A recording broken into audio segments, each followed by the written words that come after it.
Je dois avouer que les premières guirlandes qui commencent à peupler nos villes vers début octobre m'angoissent un peu.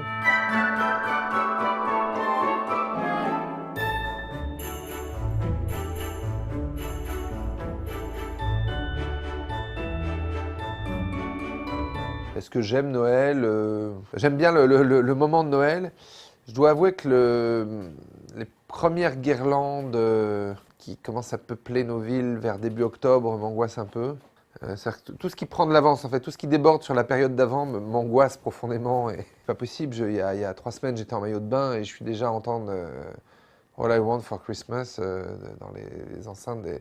Non, mais j'exagère. Mais c'est vrai que non, j'aime bien le moment, quoi, en fait. Quand on y est, le réveillon, que tu es à table.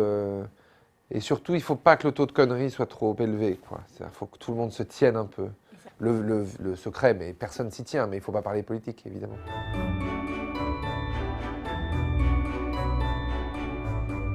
J'ai plus des souvenirs de Noël où en fait on était tout petit avec mes cousins et on faisait ça dans l'appartement de mes grands-parents et vers 23h45 il fallait aller se mettre dans la chambre parce que le Père Noël arrivait, donc on était tous, on était petits, tu vois, on avait entre 6, 8, 9 et donc on était là puis on entendait la sonnerie, je sais pas comment on dit, ouais, la sonnerie de la porte.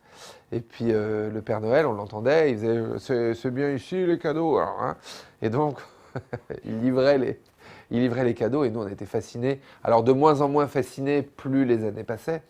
Mais nous on était fascinés qu'on ait pu être livré à l'heure. Mais ça c'était un grand. D'ailleurs, ça commençait il y avait débat parce que tu disais mais comment il a tellement d'enfants à livrer et tout le monde est livré à la même heure. Enfin déjà là il y avait. Et il passait pas par la cheminée parce qu'il n'y avait pas de cheminée, c'était un appartement. Donc il sonnait. Et il y avait une rumeur, je me souviens, en primaire, il y avait une fille qui s'appelait Virginie Labarre, qui avait dit qu'elle avait vu un avion le soir de Noël et que peut-être le Père Noël n'était pas en traîneau mais était en avion. Parce qu'elle avait vu un avion le soir de Noël et du coup ça avait envahi la cour d'école.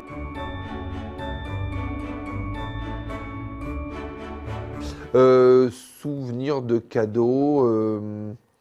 Ouais, j'avais un robot, mais je sais pas, ça devait être début des années 80, quoi. J'avais un petit robot avec des yeux qui clignotaient, tout ça que j'adorais.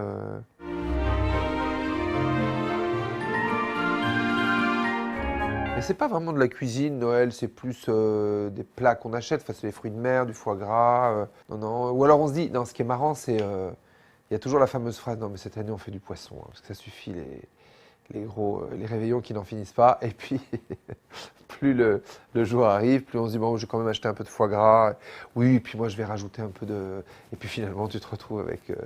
tout le monde a dit qu'il allait changer le menu du réveillon, puis finalement, c'est toujours le même, quoi.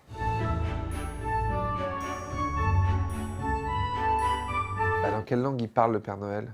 Bah, il parle toutes les langues. Il a un Google Trad intégré. Je sais pas comment il ferait, le Père Noël. Oh, oh, oh. Non. On n'est pas sûr de la garder celle-là. C'est le géant vert.